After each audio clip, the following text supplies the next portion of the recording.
ये भी सवाल उठा कि चोर सामने से चोरी करते हुए दिख रहे थे। चढ़ावा चोरी ने पूरे मंदिर पर सवालिया निशान खड़ा कर दिया है। तो सुनिए संतोष तिवारी क्या कहते हैं इस पर।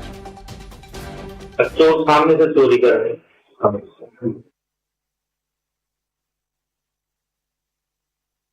हम लोग सिखाते हैं, खुद चोरी कर रहे हैं, हम लोग सिखाते हैं, आप लोग कपार पढ़ा हैं। कोई आपके जेब में भी अगर कोई डाल दे तो भी यहाँ तक कि सामने कैमरा अच्छा जगह लगा होगा, व्यक्ति दाम पास में डाल दिया नहीं ले सकते, अरे नहीं वो भाग में इनके अंदर में पहले सरकार में के अंदर में था, तब हम लोग पूछते अरे पैसा नहीं पाते, लेकिन माने नहीं। पूरे मंदिर पे हवाले निशान खड़ा हो गया ना कि सब लोग मिलकर कर रहे हैं, अपमानित नहीं होते थे, इसमें तो अपमान है। जरा सा इतना डर लगता है कोई गलती ना हो जाए, कहीं किसी से बात करने में बिल्कुल हम वहाँ से बात ही नहीं कर सकती। ये लोग ये ना समझे कि हाँ कुछ सोच रहे होंगे कि कैसे नहीं होगा।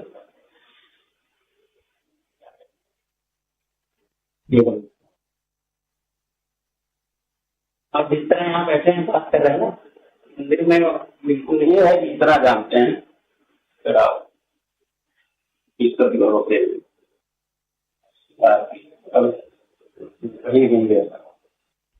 हम एक चीज अब आवाज की माता की कृपा से मेरा जमीन पर काम थोड़ा बहुत 2006 से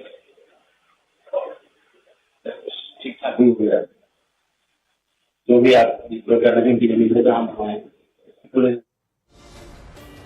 तो सुना आपने क्या कह रहे हैं पुजारी जी, हम लोगों को सिखाते हैं और खुद चोरी कर रहे हैं। ये किन के बारे में बोल रहे हैं? आप लोग 1 रुपया भी मत लीजिए, आदत पड़ जाएगी। हमें आदर्श का पाठ पढ़ाते हैं, कोई आपकी जेब में भी दक्षिणा डाल दे तो आप भी दान पात्र में डाल दो। कैमरा हर जगह लगा हुआ है, व्यक्ति ने दान पात्र में डाल दिया, ये आपकी दक्षिणा 500 रुपया, लेकिन हम लेते नहीं थे भाई, हम इनके अंडर है ना। हमें डर लगता था, पहले सरकार के अंडर में थे तब हम लोग खुश हुआ करते थे, पैसा कम मिलता था लेकिन हम खुश थे, भले ही पैसा नहीं पाते थे लेकिन हम खुश थे। पर आज अपमानित होते हैं, पहले अपमानित नहीं होते थे। पूरे मंदिर पर सवालिया निशान लग रहा है, अपमान हमारा हो रहा है, पहले ऐसा नहीं होता था, इस समय तो अपमान ही है। इतना डर लगता है कि कोई गलती ना हो जाए, हम वहां बात भी नहीं कर सकते ठीक से। अब आप सोचिए, ये कोई और नहीं कह रहा है, वहां अंदर मंदिर में मौजूद पूज्य पुजारी जी जो रोज आपको सुबह सुबह आरती में दिखाई देते, वो ये कह रहे हैं कि पहले सरकार के अंडर ये सब था, ठीक ठाक चल रहा था, लेकिन अब ट्रस्ट के साथ हमें अपमानजनक महसूस होता है। यही है वो पुजारी जो इस वक्त आपको स्क्रीन पर दिख रहे हैं, एक बार फुल स्क्रीन दिखाइएगा जरा। ये है वो पुजारी जी, पुजारी संतोष तिवारी, राम मंदिर में अक्सर आपको सुबह सुबह की आरती में दिख। आज ये सारे वो खुलासे कर रहे हैं।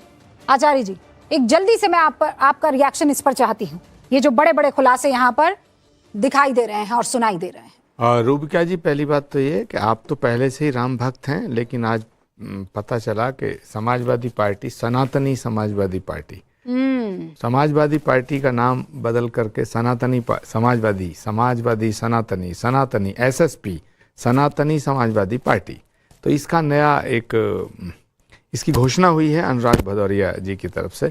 वाकई बड़ी बात है और ये एक बड़ा विषय है, इस युग का सबसे बड़ा विषय है। और भारत के यशस्वी प्रधानमंत्री नरेंद्र मोदी, उत्तर प्रदेश के मुख्यमंत्री योगी आदित्यनाथ जी को इसका क्रेडिट जाना चाहिए कि वो समाजवादी पार्टी जिसने दौड़ा के राम भक्तों को गोलियों से मारा, वो समाजवादी पार्टी जिसने श्री कल्की धाम के निर्माण पे पाबंदी लगाई, वो समाजवादी पार्टी जिसने कभी राम मंदिर का समर्थन नहीं किया, वो समाजवादी पार्टी जिसके बड़े नेता प्रोफेसर राम गोपाल यादव भारत की संसद में कहते हैं कि राम लला ने कब्जा कर रखा है बाबरी मस्जिद की जमीन पर। वो समाजवादी पार्टी जिसके सबसे बड़े नेता आदरणीय अखिलेश यादव जी कहते हैं, अखिलेश यादव जो वर्तमान राष्ट्रीय अध्यक्ष हैं, वो कहते हैं कि साहब ये बीजेपी इतनी गलत पार्टी है कि चोरी से रामलला प्रकट कर देती है। यानी कि रामलला, वो समाजवादी पार्टी आज सनातनी समाजवादी पार्टी हो गई। लेकिन ये तो हर्ष का विषय है, ये तो हमारे लिए उपलब्धि है, ये तो विषय हर्ष का है। लेकिन अनुराग जी, एक बात में मैं आपका समर्थन करता हूं कि ये जो चोरी हुई है ना, ये जो लूट हुई है, ये जो कांड हुआ है, ये उस धरती पे हुआ है रूबिका जी, ये अयोध्या है। सारी दुनिया जानती थी कि मां सीता निर्दोष हैं, लेकिन अग्नि परीक्षा दी। तो जिम्मेदार लोगों को परीक्षा देनी, बहुत बड़ी बात आचार्य, देनी पड़ेगी और देनी चाहिए। और जैसा कह रहे ना, ये चाहे छोटी मछलियां हो कि बड़ी मछलियां, सब के सब। हमारे साथ इस वक्त पूर्णिमा कोठारी जी जुड़ गई हैं। इनके भाई राम कोठारी और शरद कोठारी अयोध्या में कार सेवकों पर हुई गोलीबारी में शहीद हुए थे। बहुत बहुत स्वागत है पूर्णिमा जी आपका। ऐसे वक्त पर जोड़ रही हूं, मुझे नहीं पता आपका पहला रिएक्शन क्या होगा। पुजारी ये कहते हैं कि हमें ट्रस्ट पर अब भरोसा नहीं, चोरी आंखों के सामने नाक के नीचे होती रही लेकिन किसी ने रोका नहीं। कैसे ट्रस्ट पर भरोसा नहीं? यही ट्रस्ट है जिसने खड़े होके जन्मभूमि को विरोधियों के मुंह से खींच के लाए, जिन्होंने आज ये भव्य राम मंदिर का सपना हमारा सच किया है, मेरे भाइयों के बलिदान को सार्थक किया है। कैसे मैं ट्रस्ट पर विश्वास न करूं? मुझे तो ट्रस्ट पर पूरा विश्वास है। आज वो पुजारी जो टेंट में भगवान राम की पूजा करते थे, आज वो भव्य राम मंदिर में राम लला की जब आरती करते हैं, तो जो गौरव उन्हें प्राप्त हुआ है, वही गौरव हम अपने मन में कितने गहरे तक हम उसको फील कर सकते हैं। आप बताइए। ठीक है पूर्णिमा जी, ये बात मैं आपकी समझ पा रही हूँ। वो संघर्ष आप बार बार याद कर रही हैं, हम भी उस संघर्ष को याद कर रहे हैं। लेकिन संघर्ष करना आपको चोरी करने का हक थोड़ी दे देता है, या चोरी हो रही है उस पर आंख मूंद देने का हक थोड़ी देता है। संघर्ष के लिए हम सब उस बलिदान के लिए सर झुकाकर सब के सब धन्यवाद देने को राजी, और दिया भी पूरे देश ने। कितना प्रेम लुटाया है और कितने मीडिया बकायदा। आप भी जानते हैं जब भव्य राम मंदिर की वो जो परिकल्पना थी वो साकार हुई, तो यहां पर जश्न मना था कि भाई हमारे प्रभु श्री राम, पुरुषोत्तम राम का मंदिर उनकी जन्मभूमि में बन गया भव्य। आत्मा का भारत की पुनरुत्थान है। लेकिन इसका मतलब ये थोड़ी कि चोरी हो जाएगी।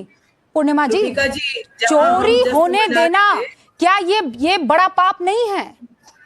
रूबिका जी, क्षमा चाहती हूँ, बीच में बोल रही हूँ। मैं ये कह रही हूँ, जहाँ हम जश्न मना रहे थे, वहीं कुछ लोगों के दिलों में सांप लूट रहे थे। उन्हें बड़ी तकलीफ हो रही थी कि उनके इतने विरोध के बावजूद ये राम मंदिर कैसे बन गया। लाखों करोड़ों लोगों की आस्था का ये मंदिर, ये अपनी भव्यता से कैसे खड़ा हो गया। मेरा हृदय कहीं ना कहीं ये बात मन में मतलब लग रही है मुझे कि इसके पीछे बहुत बड़ा एक षड्यंत्र है, राम जन्मभूमि को बदनाम करने का, राम जन्मभूमि मंदिर को बदनाम करने का, इस ट्रस्ट को बदनाम करने का, ये इस पूरी व्यवस्था को नष्ट करने के लिए आज जो पूर्णिमा जी, ये जो बड़ी बात आप कह रही हैं ना, इसकी चर्चा वहां सोशल मीडिया पर भी बड़ी हो रही है। आप कह रहे हैं ये षड्यंत्र है, तो ये जो लोग हैं, ये आप कह रहे हैं कि ये वो लोग नहीं हैं जिनके हाथों में जिम्मेदारी सौंपी गई थी। मतलब आप चंपत राय जी को क्लीन चिट दे रही हैं, अनिल मिश्रा जी को क्लीन चिट दे रही हैं। देखिए, आप अभी तक उन पर कोई भी आरोप सिद्ध नहीं हुए हैं। आप जिन लोगों को पकड़ा गया और उन लोगों पर जिन पर आरोप सिद्ध हुए हैं, नहीं, तो जो पूज्य पुजारी जी कह रहे हैं, पूज्य पुजारी जी को आपने सुना ना, वो ये कह रहे हैं कि उनके नाक के सामने ये चोरी होती रही है। चोरी नहीं बोली उन्होंने, बोला कि वो नजर रखते थे, कड़ी नजर, कि अगर कुछ पॉकेट में है तो उसे भी दान पेटी में डाल दिया जाए। नहीं तो नहीं, वो ये कह रहे हैं हम लोगों को सिखाते हैं और खुद चोरी कर रहे हैं। ये उनका पहला सेंटेंस है।